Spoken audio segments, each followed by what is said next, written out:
yollardayız. Nerelere gidiyoruz? O kadar çok yere gidiyoruz ki. Oho. En son Prag'a gidiyoruz. Tek bunu biliyorum. Yaklaşık 5000 kilometrelik bir rota bizi bekliyor. Ceylan durmuyor. Her seferinde biraz daha kilometreyi arttırıyor. Evet, geçen yıl 4000 kilometrede durmuştuk. Dedim ki bu yıl niye daha fazlası olmasın? 5000. Patron çıldırdı. Vallahi patron çıldırdı. Kolu yaltı Şoför çalışmaya da Ama şimdi bakın benden ötürü yeşil pasaportu var. Bunun hakkını vermesi gerekmiyor mu? değil mi? O yüzden Allah. Kayıtta mıyız? Evet, kayıttayız. Kayıttayız. işte pasaportun hakkını vermek lazım. O yüzden de sürmesi lazım. Öyle yani çok yorulacağımız bir rota olacak. Bakalım inşallah sağ salim gider geliriz. Problemsiz bir şekilde. Şu an Hamzabeyli Gümrük Kapısı'ndayız. Çok fazla da bir sıra yok. Yani önümüzde yaklaşık bir 10 araç falan var. Diğer sınır kapılarında 10-11 saatlik sıralar olduğu söyleniyordu. O yüzden rotamızı buraya çevirdik. Dedik ki hiç o kadar gerek yok. Buradan şimdi Bulgaristan'a gireceğiz. Bu sefer Bobby de geldi. Göstereyim hatta. Bakın Çok sıra. gelir gelmez bu kadar olmak çok mutluluk verici. Evet ya İpsala 10-11 saatmiş ya. İnsan hani çıldırmamak mümkün değil. Aynen. Evet, İpsala çok fena ya. O yüzden buradan geçip buradan devam ediyor olmak bence daha mantıklı yani. Bulgaristan'ın içinden devam etmek mantıklı. Bunlar da hep tecrübe işte. Tecrübe Biz kesinlikle. de bilmiyorduk. İyi oldu. Bu kapıyı hiç kullanmamıştık. Bunu da görmüş olduk yani. Evet. Aynen. Hadi bakalım şimdi işlemleri yapalım. Hazır mısınız? Hazırız. Bobby bile hazır arkadaşlar. Oo, Bobby de var ya her yere geliyor ya. Evet, geliyor. Hadi bakalım. Evet, şimdi Bulgaristan'dan giriyoruz. Türkiye'den çıkış yaptık. Girerken de ayak bastı parası niyetine. Aracı dezenfekte parası aldılar. 4 euro. Bir şey de sıkmadılar yani. Hani çok da bir şey olmadı. Ya nasıl sıkıyorlar işte. Aynen yandan böyle yalandan bir iki şıp şıp o kadar. 4 euro ver diyor geçti. Vallahi öyle ya. Ama Hamza Bey'le de çok beklemedik açıkçası. Değil mi? Geçtiğimiz en kolay sınır Evet, kapılarından evet. birisi oldu bu. En kolay yer oldu şu an. Hadi diğerleri de öyle olsun inşallah. İnşallah. Evet şu an Bulgaristan'dayız. Evet. Sınır kapısından çok kolay geçtik. Yalnız burada şöyle bir şey vardı. Çantaları didik didik arıyorlar. Garip bir şekilde bizim sadece içeri baktı. Onda da bir kapıdan baktı. Sadece kadın polisin bir tanesi girdi içeri ama öyle bir göz attı. Didiklemedi. Ama onun dışındaki binek araçların hepsini, her şey, tüm poşetleri didik didik incelediler. Herhalde sigara ya da işte alkol. Gerçi alkol daha ucuz Avrupa'da ama. Bana sigara var mı diye sordu zaten. Evet. Biz de Çekya'ya gidiyoruz deyince bizim eşyalarımızı incelemediler. Bir de karavanın içinde biliyorsunuz yaşam alanı olduğu için girip didikleyemiyorlar. Bakmak isterlerse de işte siz gösteriyorsunuz vesaire gibi. Kolay geçtik açıkçası. Ama 4-5 kez polis kontrolünden geçtik. Evet. Değil mi? Çok fazlaydı bence. Diğer sınır kapılarında hani 2 kez falan oluyordu. Bu sefer 3 ya da 4 kez polis karavana baktı yani. Her polis ayrı şeye bakıyor. Evet ayrı şeye bakıyor. Bir tanesi insana bakıyor büyük ihtimal. Olabilir. Bir tanesi sigaraya baktı en son. Bir tanesi genel baktı. Evet. Hepsinin baktığı şeyler var. Böyle çat pat Türkçe bir iki kelime de biliyorlar. Vinyet alınacak yer var. Şimdi hemen vinyet almaya giriyoruz. Vinyet ne? Anneciğim vinyet otobanda işte kullanman için gereken bir belge. Hani biz otoban parası veriyoruz ya. Onlarda vinyet var. Onu aldığın zaman sınırsız bir şekilde yolları Çok kullanıyorsun. iyi. Evet işte. Evet. Hadi vinyet alalım.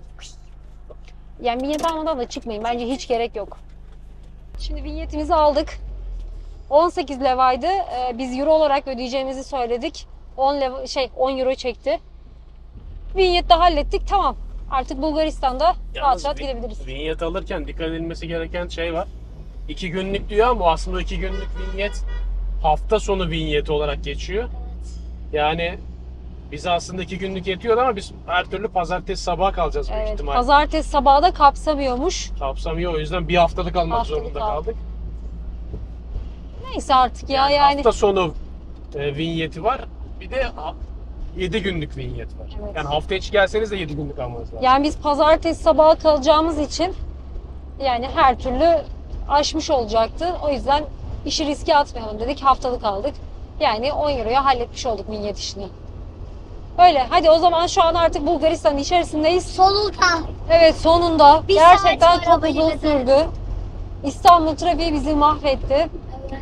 Ama artık sınırı da geçtik. Herhangi bir problem yaşamadık. Artık ilk hedefimiz neresi? Hedefimiz Burgaz. Hadi Burgaz'a Burgaz'a gidiyoruz. gidelim. En azından gün batımında denize girmeye yetişiriz. Evet. Bulgaristan değil miydi? Tamam şu an Bulgaristan içindeyiz. Bulgaristan'da Burgaz'a gideceğiz. Hadi bakalım o zaman son yollarımız.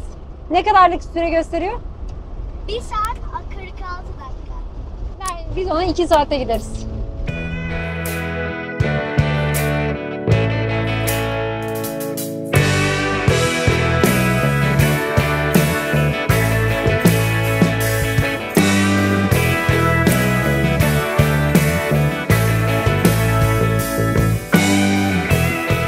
Şu an saat kaç? 7. 7 çeyrek. Sabah 10'da yola çıktık. 9 saat sürdü buraya gelmemiz. 9 saatte geldik ya. Arkadaşlar ben yine mayomu giydim. Nisan'a bakar mısınız? Geldik daha 5 dakika olmadı mayosunu giydi. Çünkü deniz kenarına geldik. Evet. Türkiye'den çıkamadık ya. Aslında buraya 2 saatte buraya 2 geldik. saat. Evet. İstanbul trafiği bizi mahvetti. Mahvetti yani. bizi. Şu üstümü bir çeksene benim. Evet çekeyim. Bu koluyla bu kola. Bu kola. Olur. Şimdi bu sağ senin için ne oluyor? Sol kol. Bu da sağ Burası da kol. evet sağ kol. Tam- Tır şoförüsün. Tam tır şoförü modundayım şu an. Aynen. Yalnız Bitti. Nisan ya hemen hazırsın mayoyla. Hemen denizin kenarındayız. Bulduk yine. Yalnız bir şey dikkatimizi çekti. Bunlar da yere çöp atıyorlar arkadaşlar. Yani şurada bir sürü gördük biz. Ha şurada var mesela. Bir sürü var. Biz bunu geçen yıl Yunanistan'da görmedik değil mi? Evet. Tertemizdi. Bulgaristan Ya işte medeniyet Ya, farkı biraz çıkıyor. adapte orada olamamış maalesef. bence Avrupa Birliği'ne. Evet maalesef. Maalesef.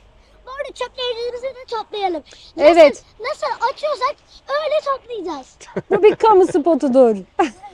Hadi Nisan o zaman Hadi koş bakalım. denize. Hadi koşun. Çayır çimen dinlemiyor vallahi. Evet, yemeğimiz hazır. Evet. Eline sağlık. Afiyet olsun. Eline sağlık. Yalnız yemeğimize de et sote yani. Evet. Et sote pilav yaptım hemen. Karavanda et sotemiz var. Evet düdüklüyü getirdi. Aynen öyle. Bizim Bizim De- karavanda yemeklerin kalitesi düşmüyor. Aynen. demirbaşımız, düdüklümüz yanımızda. Aynen. Biz nereye o oraya. Bakalım pişmiş mi? Pişmiş. Çok güzel pişmiş. Biraz mevlüt yemeği gibi mi oldu ya? Tuz eksik. Evet tuz Tuz hemen eksik. alsana orada. Tuz bayağı eksik değil mi baba? Hı hı. Değil mi bayağı eksik anne? Hakikaten az mı? Evet az bayağı. Az değil azın 10 kat. Neyse tuzlu olmasa iyidir. Evet. Ya benim elim. Oo çok akıyor bu. Evet. Dikkat. Nisan'a sen koy istersen. Dikkatli koy. Evet. Tamam yeter o. Çok oldu ona. Karıştırayım mı baba? Karıştır anne. Evet denizimize girdik. Evet annem girmedi maalesef. Ben kendi hakkımı sabaha saklıyorum. Sabah onlar uyurken gireceğim. Anne ama sonra biz girerken de mi gireceksin? Girerim Burası- ne olacak? Burası pek böyle Karadeniz gibi değil, hırçın değil. Evet Güzel ya güzel yani. Ama küçük küçük sivrisinekleri var ve fark edilmiyor ama aşırı küçük. Şu karşıda ufak bir ada var. Haritadan bu ada ne diye bakayım dedim. Sonra bir baktım burada gemi hattı var harita üzerinde. Ne yazıyor? Batumi yazıyor. Burgaz-Batumi. Aynen. Dedim bu Gürcistan değil mi Batumi dedim. Yani dedim ki Allah bu kadar Allah. olamaz yani hani yok artık dedim. Sonra bir araştırdık. Buradan ta Gürcistan Batum'a gemi seferi varmış Ama ya. 2 günde. 2 günde gidiyormuş bir de orası. Çok ilginç. Aynen haftada vallahi. bir kez oluyormuş. Annem diyor ki hayatta kalabilirseler. Bence de o kadar 2 gün açıkta kalmak. Gerçi büyükse eğer gemi. Evet. Ona göre büyük gemi de. Yani. Yataklı. Ben ne bileyim bir an şaşırdım Olması yani. lazım. Çünkü Gürcistan ta nerede? Dedim isim benzerliğidir. Başka Evet. bir yer vardır falan.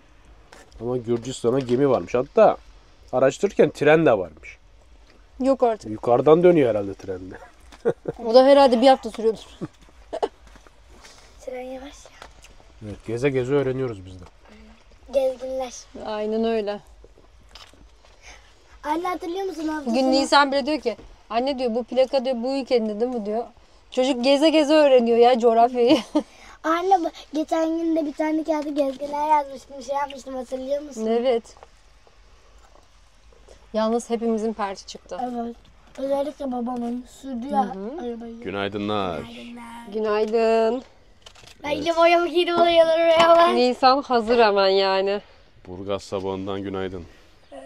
Sakin bir deniz var. Ve Çarşaf gibi.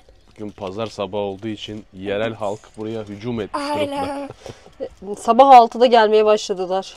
Vay arkadaş. Sabah annem Demek ki burası buralarda popüler bir yer. Evet. Bir de biz güya erken kalkacaktık ama yorgunluktan da kalkamamışız. Ya ben sesleri duyduğumda bir türlü kalkamadım yani. Saat 8 mi şu anda? Baba bana Saat şeyle vurdu. 8:20. Kalkayım diye babam bana yastıkla vurdu. Yastık savaşı yaptık oğlum. Baba nasıl savaş yaptık? Uyuyordum. Haberi bile yoktu. Aynen çocuğun kafasına lönk diye attı ya. Lök diye attı şöyle. Bak arkadaşlar böyle de böyle oldu. Lök diye atıyor. Bugün ne yapacağız? Kahvaltımızı yapacağız. Denize gideceğiz. Denize gireceğiz. Sonra Burgaz ya merkezde dolaşacağız. Baba ben şunu anlamıyorum. 9 saati. Bunu 2,5 gün kalmak için mi geldik? 9 saat. Hayır anneciğim devam İlerleyeceğiz edeceğiz biz, daha. Yolumuza devam edeceğiz. Buradan eve dönmeyeceğiz Burası ki. hedef değil, yol. Burası sadece sınırdan sonra dinlenmek Baba, için. baba şu yalan oldu gerçekten ya. Yapışmalar. Evet maalesef. Maalesef ki. Şöyle buzdolabına Menemen. sabitleyelim diye şeyler aldık ama Evet. ya Tutuladı. kendisini tutamıyor Şöyle maalesef. çıkıyor buradan. Ve menemenimiz yapılıyor. Evet, Ceylan Şef ne yapıyor bakalım? Menemen yapıyorum. Pratik. Menemen. Domates, biber, patlıcan. Ya hem dedim dolaptaki şeyler bozulmadan tüketelim. O yüzden biraz onları değerlendiriyorum. Sonra zaten günlük alışveriş yaparız. Bozulma derdi de olmaz. Öyle yani. Bir menemen yapalım. Bir de kahvaltılıkları koyarız. Daha ne olsun? Evde de zaten aynısını yapıyoruz.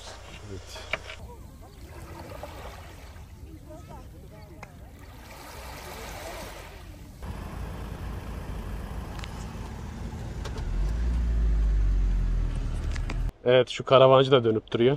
Biz de yarım saattir dönüp duruyoruz böyle. Park yeri o kadar problem ki. Özel otopark falan olayı yok. Var olanlar da aşırı pahalı zaten. Özel de- otopark ararken polise soralım dedik. Türk çıktı. Polis Türk çıktı. Aynen öyle. Bir baktı plakamıza nereden geliyorsunuz siz falan dedi. Ondan sonra Onun sayesinde yerdeki çizgilerin renklerini evet, öğrendik. 3 farklı renk var. Mavi renkler ücretsizmiş ama mavi yerleri de bulmanız ne mümkün zaten. İmkansız. Yeşil yerlerde otomatlardan işte şey yapmanız lazım. Bir fiş alıp Diyor ki SMS atacaksın diyor. Onu da okudum Bulgar hattın olması lazım diyor. bizde öyle bir şey yok. Öyle bir şey yok. O da ondan sonra da şey gördüm orada bir tane. Şöyle Otomat var. otomat. En son otomatı söyledi bana yoldan geçen o görevli. Oraya kaç saat kalacağınızı yazıyorsunuz. Kartınızla Evet. temassız çalışıyor. Teması basıyorsunuz. Size bir fiş veriyor. O fişi arabanın önüne koyuyorsunuz. Ki Aynen öyle. arabanın önüne koyuyorsunuz. Bir saatliği ne kadardı? Ceza yazmasınlar. Bir saatliği 1 euro. 1 euro. Yani iyi, fena değil. Hadi devam. Hadi devam edelim. Nisan basma. Ben de yanlışlıkla hemen 1 euroya bastım. Acele ettim orada. Ya sen acele ettin bizi şu an var ya Evet. elimiz ayağımıza şey yaptın. Bir saatte ne gezeceğiz? Ya zaten çok da bir şey yok. Burada şöyle bir Ama park yine var. de şurada Park en azından biz de gölgede otururduk yani bir şeyler içerdik. Evet, biraz acele ettim. Acele orada direkt ettin okuttum kartı. Ben sana iki Şu an saat koştur olacak yani. Neyse Varna'da otururuz ya. Buradan sonra Varna'ya geçeceğiz. Buranın böyle bir parkı varmış. Baba sadece burada mı yoksa diğer yerlerde de mi öyle bir şey var? Büyük ihtimal Bulgaristan genelinde böyle bir şey vardır diye düşünüyorum. Ben O denize kocaman de plaj giriyorum. var ama deniz şu an var ya deli gibi dalga var. Gireceğim. Çok terledim. Nisan'cığım mayon yok üstüne nereye giriyorsun? Atlarım. Nisan Survivor parkur var atla. Evet Nisan parkurda çok güzel ilerliyor. Buranın böyle upuzun bir plajı var. Bir de şu ünlü iskelesi var. 150 metre miymiş neymiş iskelenin bu? Evet. Hadi gel gidelim oraya azıcık. Ama biz sabah denize girerken çok güzeldi. Şu an ne hale gelmiş? Şu an ciddi bir dalga var. Fena dalga var. Rüzgar var.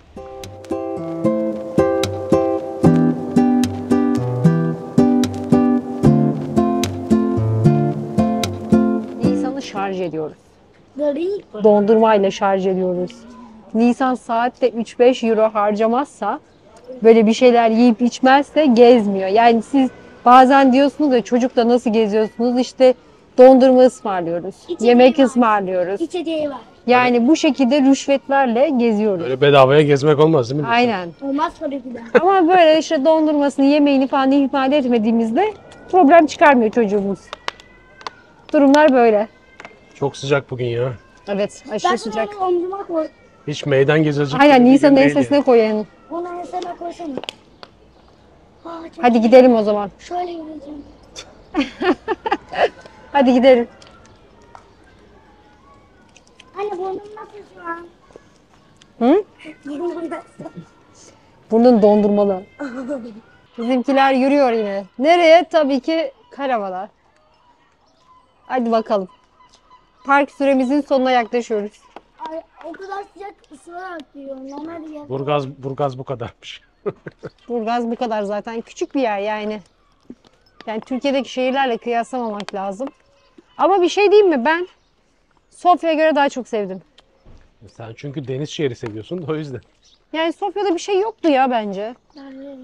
Ya benim için hayal kırıklığı oldu orası. Sofya Ankara gibi düşün. Yani Buralar deniz şehri. yani Burgaz daha yaşıyor yani. Evet. Gençler de gece eğleniyor. Az önce yanlış bir bilgi verdik. Aslında bu mavi çizgiler her zaman bedava değil. Yani pazartesi ve cuma günleri arası buna da para ödemen gerekiyor. Hayır, pazar günü dedim zaten. Ama pazar günleri sadece bu mavi çizgi Tamam, bedava. ben pazar günü özelinde konuştum zaten. Hayır, az önce biz sanki şey dedik. Maviler ücretsiz diye dedik. Kaydı aç bak. Yeşiller ücretli, maviler ücretsiz. Kaydı dediyse. aç bak. Ben pazar günü için dedim. Mavi renkler ücretsizmiş ama mavi yerleri de bulmanız ne mümkün zaten. İmkansız. Az önce maviler ücret. Bir şey diyeyim mi? Şu an zaten parktan dolayı o kadar çok uğraştık ki sıcak kafama geçti. Başlayacağım maviye, yeşile. Yürüyün karavana ya. Bu nedir arkadaş? Park et geç işte. Yok. Allah aşkına sen Bulgaristan'sın ya. Yalnız burada yaşayan herkes demek ki böyle aylık ödüyorlar bunlara. Yola park etmek için aylık para ödüyor. Ne bileyim ya, biraz saçma yani. Hani bizde şey var ya, evimin kenarına park ederim. Burada o yok. Bak büyük ihtimal şu pullar falan var ya. Bence işte aylık bir şey bu. Aylık bunlara para veriyorlar bence. Aynen. Burgaz'ı gezdik. Varna'ya gidiyoruz. Varna için ne kadarlık bir süremiz var? Bir saat. 2,5 saat. 2,5 saat. Biz onu 3 saatte alırız diye düşünüyorum. Aynen. 3 saat, o yüzden şöyle erzaklarımızı da aldık. Hobiyi de aldık. Aynen öyle. Çünkü yolda bunlar sürekli benden bir şey istiyorlar. Portakal Onur oraya suyu. şoför koltuğuna geçiyor. Şu var mı, bu var mı? Meyve suyu bile aldık. Aynen. Diyor ki meyve suyu, yok meyve. Böyle işte şoförü besliyoruz arkadaşlar. Kedi gibi besliyoruz. Öyle. Dur. Arkayı kapattın mı? Aynen kapatmış. Ülkeler arası şoför tutmak kolay. Aynen, ne yapalım, uluslararası şoför olunca böyle işte çekiyoruz Aa kafası. esiyor. Gidiyoruz ya. Esiyor. Oh. Esiyor. Esiyor. Of, şimdi gidiyoruz. Gidelim bakalım. Varna'da, bu gece Varna'da kalacağız. Yer ayarladık mı kalmak için? Ayarladım. Yalnız gittiğimizde gece mi olur öğlen mi? Yok anneciğim, öğlen olur. Akşam olacak. Bu arada bu kalacağımız yerleri hep Park for Night'tan buluyoruz. Yani ayarlayabilirsek öyle ayarlıyoruz. Bulamazsak da mecburen kamping falan ayarlıyoruz. Para verelim. Aynen. Belki de. Yani bir şekilde bulunuyor yani. Zaten karavancıysanız artık içgüdüsel olarak buluyorsunuz bu tarz yerleri diye düşünüyorum. Burgaz'da da kaldığımız yeri hemen zaten ekleriz. Park for Night'ta da yorumunu da yaparız buraya. Çünkü biz gelirken de burada çok fazla yorum yoktu. En azından biz ekleriz. Burada Böyle da gelenler bundan sonra rahat bir şekilde kalırlar. burada da doğru düzgün otopark yok. Evet, otopark kanayan yara. Neyse hadi bakalım o zaman. Bundan sonrası Onur'da. Evet. Hadi kolay gelsin. Yes. Eyvallah.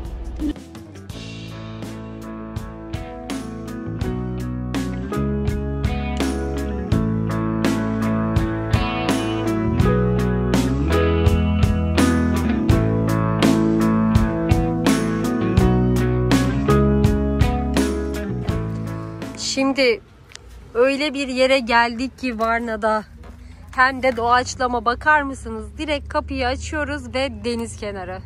İnanılmaz yani. Gün batımını yakaladık.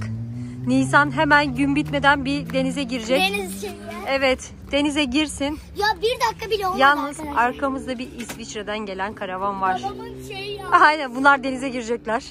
Bir İsviçre, bir Türkiye, bir Almanya. Yani şu an böyle ne? Hadi bakalım. Gidin. Durun şeyimi de aldım, su fışkırtma şeyimi. Karavanlar böyle Böyle burada. yapacağım, babamı ıslatacağım. Tamam. Hadi siz gidin. Ben de birazcık karavanı toparlayayım. Sonra Yemeğe yemek yapayım. başlarsın. Tabii siz eğlenin, anne yemek yapsın. Oh. Hadi bakalım, iyi eğlenceler size. Bay bay anne.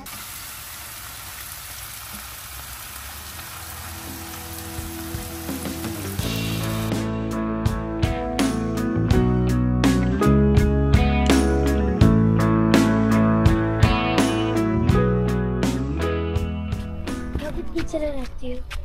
Evet, Varna'dan günaydın. Günaydın. Gerçi öğlen oldu ama. Aynen. Nisan ikinci posta denize giriyor şimdi. Evet. Evet, biraz pinekledik. Şimdi denize girip sonra şehir merkezine inmeyi planlıyoruz. Evet. Sonra da muhtemelen Varna'nın ayrıda biz. Neden akşam gezmiyoruz, Allah Allah. Çünkü anneciğim daha gideceğimiz yerler var. Evet, planımız böyle. Evet. Tur rehberimiz böyle diyor. Aslında bugün yani sabahtan Rusçuk'ta olmamız lazımdı. Oo, planın gerisindeymişiz Nisan. Yani bugün senin migren tutunca bir şey demedi. Evet, biraz hastalandım bugün. Hayır, öyle şeyler deme, şoförümüz gider. İşte şoförden ötürü bir şey demedim. Ama bugün deniz çok daha güzel. Deniz Aynen. çok güzel.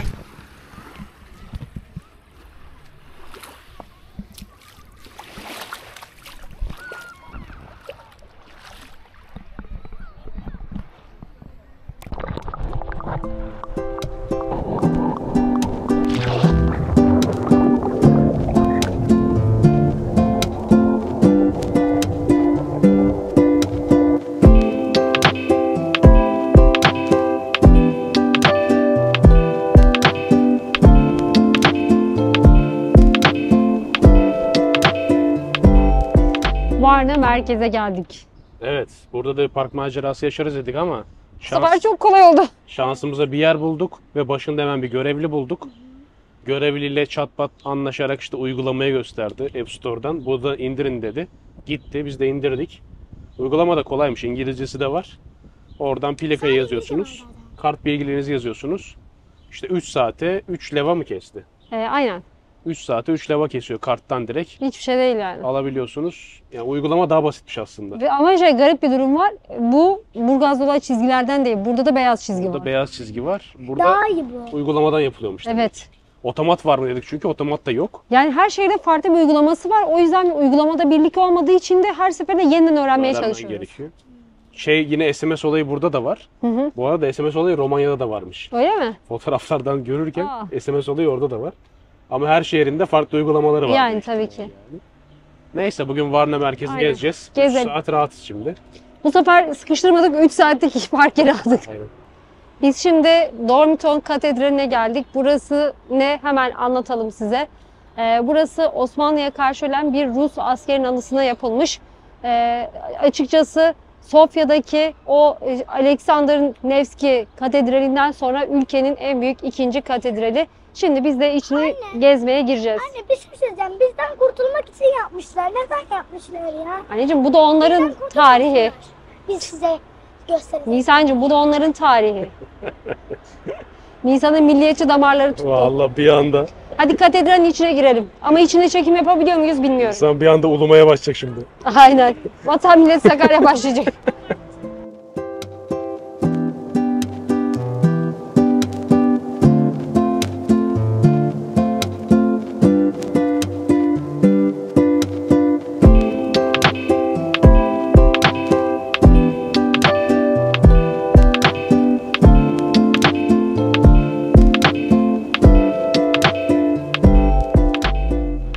Burası Varna Saat Kulesi. 18. yüzyılın ortalarında yapılmış olup uzun yıllar boyunca itfaiyeciler kullanmış burayı gözetleme kulesi olarak. Şimdilerde sadece saat kulesi olarak kullanılıyor. Tam da şehrin göbeğinde, yan tarafında bir park var, parkın içerisinde. Akşamleyin de oldukça güzel bir aydınlatması vesaire varmış. Yani dinlenmek isterseniz, hani bir şeyler içelim parkta vesaire derseniz gelinebilir. Varna'yı şu anlamda sevdik. Her şey iç içe, yani gezilebilecek tüm noktalar. Ne yapıyorsun? Arkaya alıyorum ben de. O dönüyor, ben dönüyorum. Her şey iç içe. Hani geldiğinizde arabayı işte yakın bir yere park ettiğinizde gezilebilecek tüm noktaları gezebiliyorsunuz. Bu anlamda toplu bir nokta olmuş. Opera şeyi de var. Sevdik açıkçası. Birazdan opera binasına da gideriz. Orası da güzel görünüyordu. Şimdilik böyle. Bir de şöyle bir gözlemimiz var. Bence burası Bulgaristan'ın en zengin şehri. Liman kenti olmasından kaynaklanıyor olabilir bence. Ne Sofya ne Burgaz, bence en zengin, en lüks ve daha yapılı, şehrin yapılı olduğu nokta kesinlikle burası bence. Ya o kanıya da şuradan varıyoruz. İşte etraftaki araba modelleri daha yüksek. Evet, Binalar daha böyle eli yüzü Modern. düzgün. Sıvası dökülmemiş binalar. kesinlikle öyle. İnsanların kılık kıyafetinden de anlaşılıyor Tabii ki. biraz. Mesela Burgaz'da arabaların hepsi çok eskiydi, dökülüyordu yani. Ama buraya geldik, bir anda değişiverdi. Evet, burası biraz daha Yani bize biraz zengin geldi. Bence Arkadaşlar aşırı fazla. liman şehri olması çok etkilemiş. Evet. Sofya'dan bile daha iyi konumda görünüyor.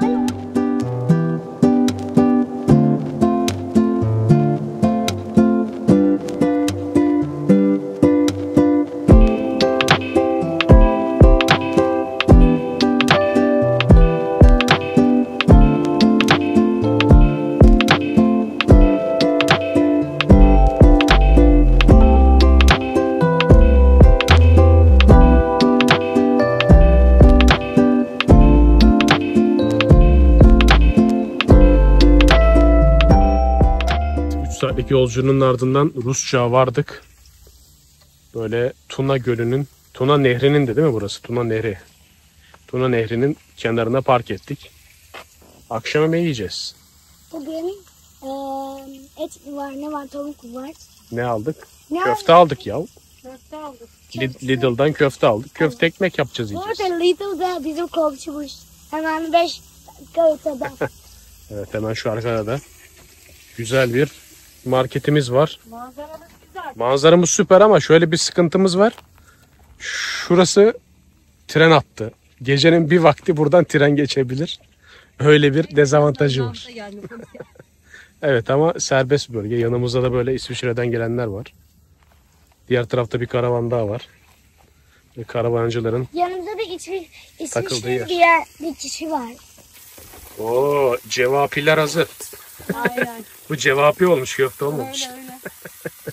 Bosna Hersek'te buna cevapi diyorlardı. Közlenmiş soğan, biber, domates. Harika gözüküyor. Buna ekmek arası yapacağım, tamam. Aynen. Eline sağlık. Afiyet olsun.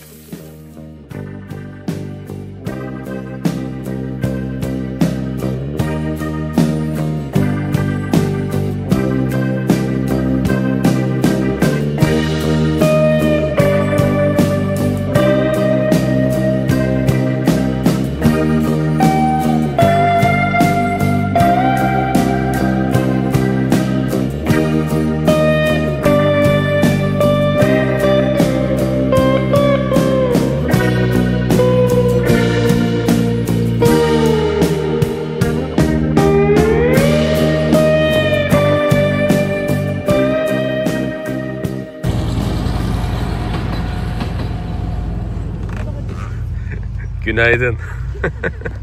Trenimiz geldi. Aynen öyle. İyi, bütün gece gelmedi ha. Evet, gece gelse korkarım. Korkarsın vallahi bu sese. Evet, Rusçuk'tan günaydınlar. Günaydın. Şu anda Bulgaristan'da oturuyoruz ve Ama- karşımız Romanya. Aynen. Oturduğumuz yer Bulgaristan, baktığımız yer Romanya. Şuraya bakın. Hemen şurası. Garip yani, değil mi?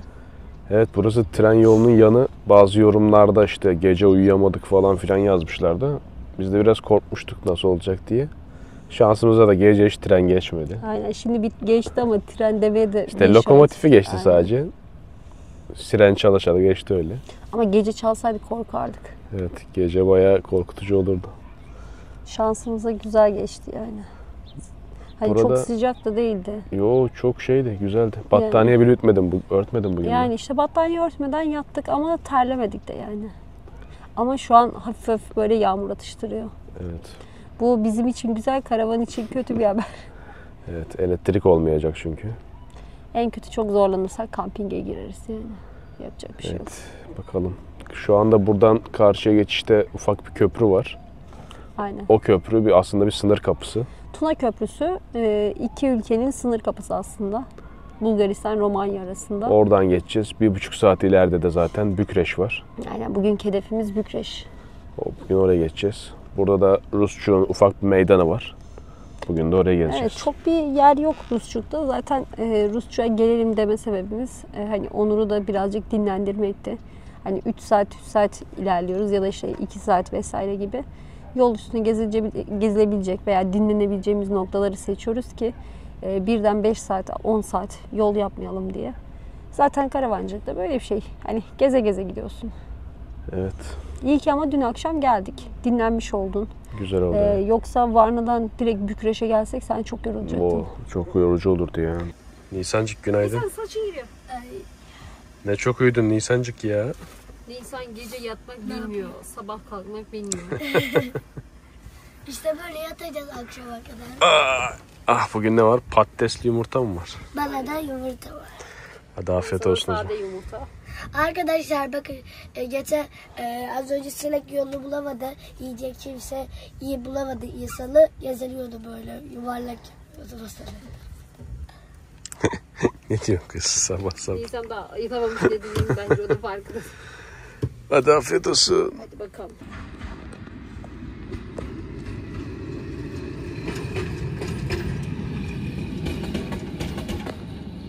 Evet, şimdi gidiyoruz Rusçuk'un meydanını gezmeye. Rusçuk'u görelim. 1-2 saat takılalım meydanda. Sonra yola devam. Sonra tekrardan yollara devam. Ama Kaç bugünkü saatlik yolumuz olacak? az. Kaç saatlik olacak? 1,5 falan. Yani sınırda çok oyalanmazsak Azmış. az zaten Azmış. karşısı Romanya. 1 saat. Yani hemen karşısı Romanya 1 ama saat biz aşırı az arkadaşlar. Bükreş'e Biz gideceğimiz normalde için 2 saat, 3 saat, 4 saat falan da. İlk geldiğimizde 6 saat gittik, bize 1 saatlik bir şey evet ya değil. ilk gün 9 saat o bizi çok yordu. Şimdi bakalım sınır kapısı Evet. olayı var mı burada? Orada Burada bekleyecekler sınır mi? kapısından ziyade sınır Sınır köprüsü. var. Köprü sırası bekleyeceğiz mi bakalım? Yoktur ya bence. Birisi yarım saatte geçtim yapmış. Hadi bakalım. Evet, Rusçuk'un meydanındayız. Şu arkamızda gördüğünüz yer Adalet Sarayı. Burası Viyana'ya ne kadar benziyor değil mi? Çünkü bu şehir inşa edilirken Viyana örnek alınarak yapılmış. Evet, bu şehirde Osmanlı zamanında da önemli bir şehirmiş burası. Çünkü Tuna Nehri'nin etrafındaki tek liman şehriymiş Bulgaristan'ın. Bu anlamda Bulgaristan ekonomisi için de önemli bir şehir.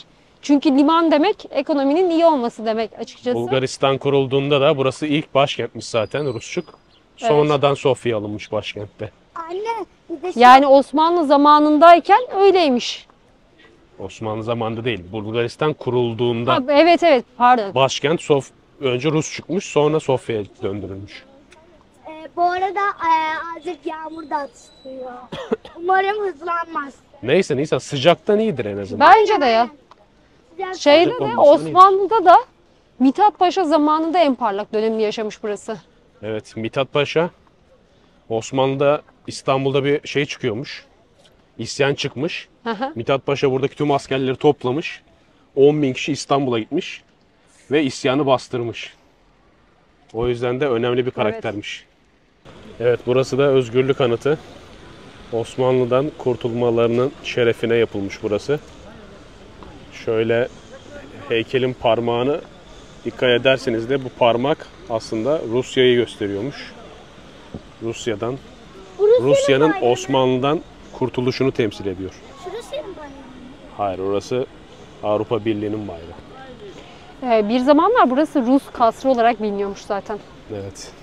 Burada aslında çok Türk yaşıyormuş fakat komünizm düştükten sonra 300.000 Türk Türkiye'ye sürülmüş. Dolayısıyla burada çok fazla bir Türk nüfusu da kalmamış. Ama hala Türk mimarisinden yapılar varmış, nadir de olsa. Nadir de olsa var. Savaşlarla birçoğu tarif Evet. olmuş fakat. Ama teknik de tabii olsa şu an varmış. Batı mimarisi hakim.